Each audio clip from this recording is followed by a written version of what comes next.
Sr. Professor Aníbal Cavaco Silva, muito obrigado em nome do Instituto Francisco Sá Carneiro por este seu testemunho.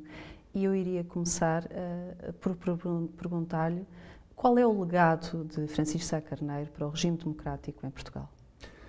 Sá Carneiro morreu em 4 de dezembro de 1980 num desastre de aviação.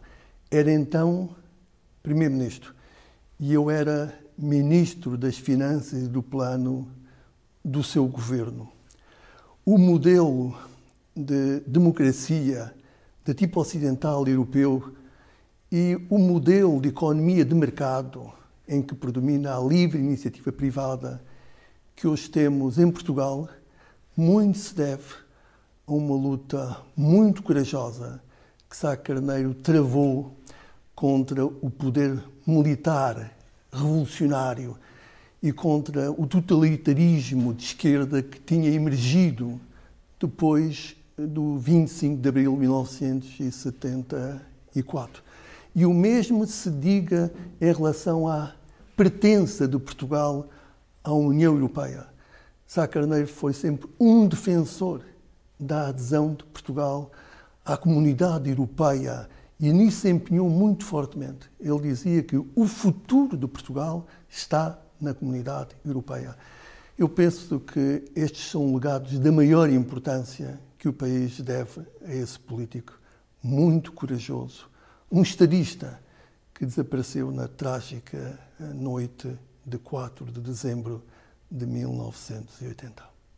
Tendo sido Ministro das Finanças do Dr. Francisco Sá Carneiro, o que mais o marcou na sua atuação como Primeiro-Ministro?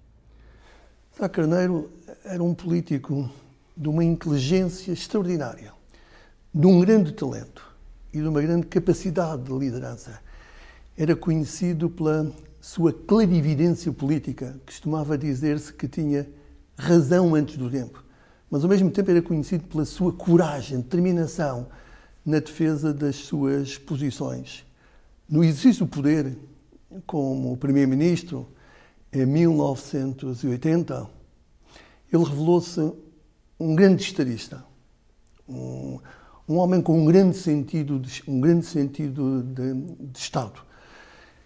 E quem trabalhava com ele sabia bem que, na sua cabeça, estava um rumo do futuro para o país, onde se enquadrava toda a ação do dia-a-dia. Ele não se deixava perder. E o critério que seguia de forma permanente e em relação ao qual não fazia qualquer cedência era o critério do interesse nacional. E, na defesa do interesse nacional, ele estava preparado para enfrentar os interesses instalados, mesmo suportando custos pessoais. E é significativo que no seu discurso de tomada de posse, aqui na Ajuda, ele tenha dito: não vamos governar de acordo com a comunicação social. A opinião da comunicação social não é a opinião nacional. Sublinhou ele no seu discurso. O seu grande objetivo era transformar política, economicamente e socialmente o país, para fazer de Portugal um país moderno e desenvolvido. Era a sua grande luta. E quem o acompanhava no dia-a-dia sabia que ele não queria limitar-se a gerir a crise. Ele queria construir o futuro para Portugal. E a sua linha de rumo era muito clara. É muito difícil um político ser capaz de enquadrar a gestão do dia-a-dia numa linha de rumo de futuro. E nós sabíamos que ele tinha essa linha de rumo de futuro muito clara na sua cabeça. Quando eu cheguei a Primeiro-Ministro, em 1985, foi a Sá Carneiro que eu fui buscar os ensinamentos preciosos para o exercício das minhas funções como Primeiro-Ministro. Aprendi bastante com ele.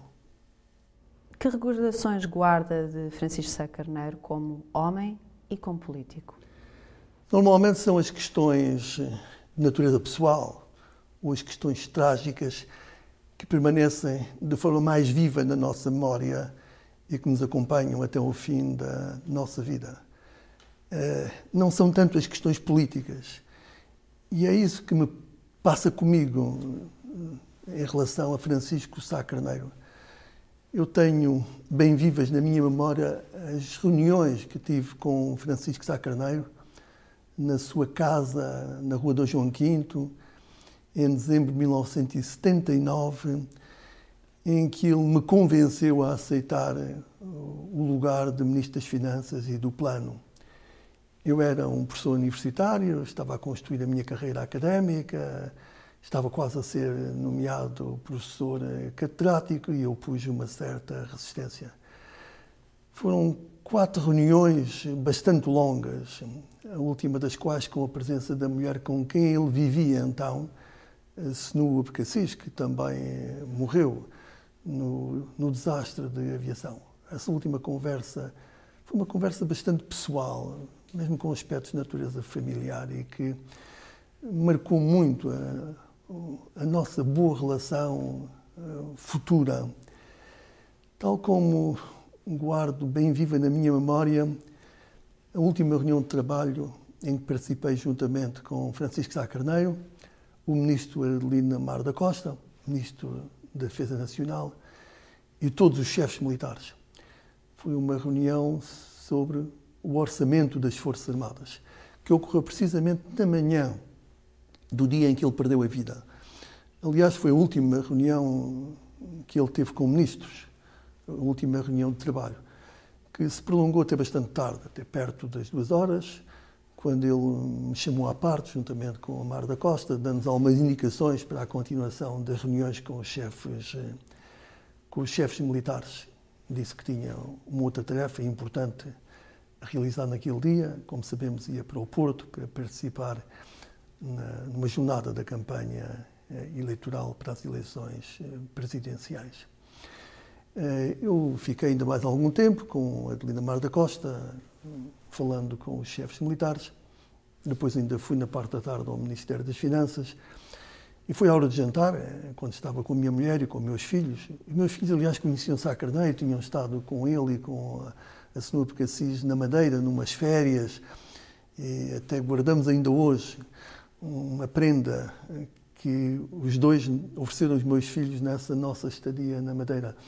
Mas estávamos em casa, a jantar, quando a televisão interrompeu o programa para noticiar o desastre aéreo em que todos os ocupantes tinham morrido. Foi um choque indescritível.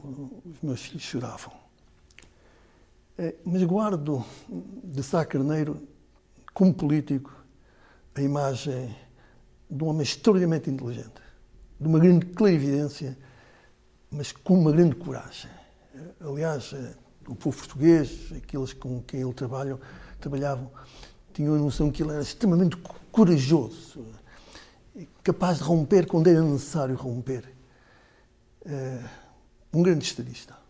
Portugal perdeu, naquele dia 4 de dezembro de 1980, um grande estadista. E Portugal, nos tempos que correm, bem precisava de políticos com a craveira de Francisco Sá Carneiro.